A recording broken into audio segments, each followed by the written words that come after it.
करते हैं। नवरात्रा का समय चल रहा है, जैसे आरती करने का बहुत बड़ा पुण्य फल है, उसी प्रकार से धूप आरती की भी बहुत बड़ी महिमा है।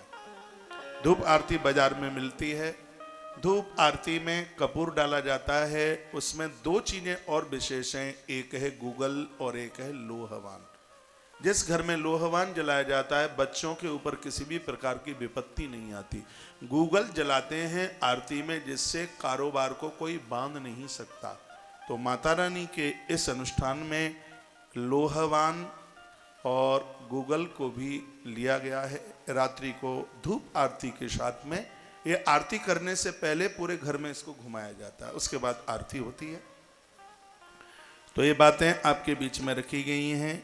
गूगल, लोहवान और मैया के हवन में, यज्ञ में गौ माता के गोबर के उपले और आम की लकड़ियों पर हवन यज्ञ। आम्र लकड़ियों के ऊपर ये श्री वर्धक है, ये संपत्ति वर्धक है। ये कुछ विशेष बातें थीं माँ की पूजा के लिए, वो बात मैंने आपके बीच में रखी है। भोग में मैं कल भी निवेदन कर रहा था और आज मैं आपको बोले देता हूँ। भोग में औषधियों में ब्राह्मी का भोग माँ को अति पसंद, बहुत ज़्यादा पसंद है।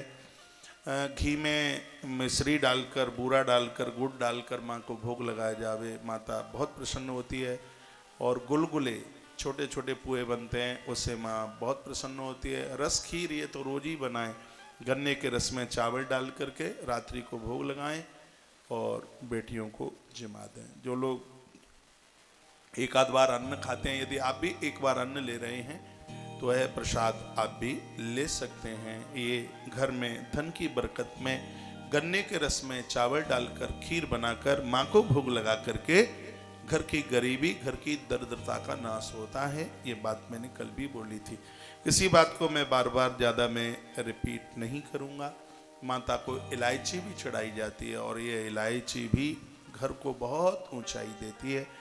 तो इलायची, लवंग, सुपारी, पान का पत्ता अध्याय के लास्ट में हवन में आहुति नहीं डाली जाती तो माता को वो दुर्गा सप्तशती का यज्ञ ही स्वीकार नहीं होता। ये ब्राह्मणों को ये सब पता होता है, इसलिए कहा जाता है भले ही थोड़ी दक्षिणा ज़्यादा चली जावे, लेकिन पाठ के लिए ब्राह्मण तो पढ़ा लिखा ही होना चाहिए, सजग होना चाहिए, समझदार होना चाहिए, उसको ये सब